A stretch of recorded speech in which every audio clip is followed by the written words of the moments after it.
Hey guys, welcome back to this channel. On today's tutorial, I'm going to show you how you can create an AI generated news video using CapCut PC.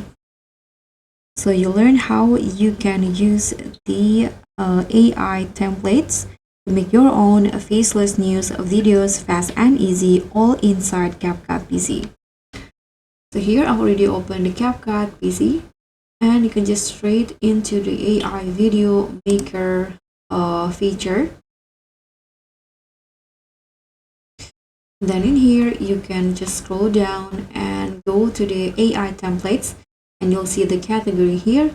Just click on the news video options and there will be 1, 2, 3, 4, 5, 6 options that you can choose from the template. This one is game, wire, thread, attention, unpack, the social issue, star secrets, entertainment news, and also the latest news. So let's say I'm going to go with the latest news. Here how it will look like.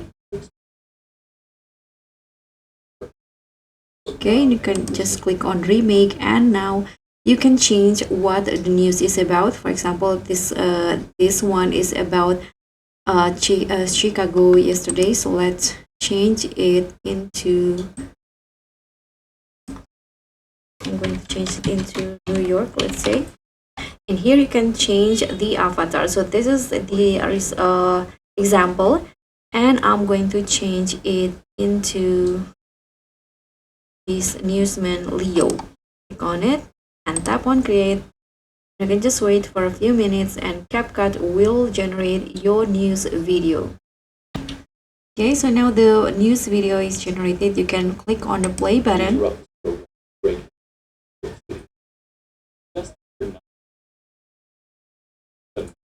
So the video is in 1 minute long.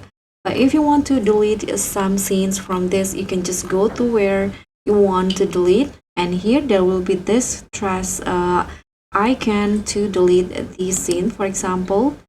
And you can choose which one to delete, your media, the stock media, and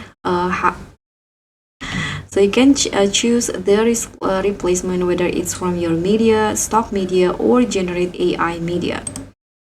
And here you can also add music if you want to add elements like text template in here, or modify the scenes and also modify the script. If you want to make the video longer, you can just change the duration in here. And if you're done with the editing, you can just tap on export. Just like that, now your news video is done. So guys, thank you so much for watching. Don't forget to like, comment, and subscribe. Also click on the thanks. Bye.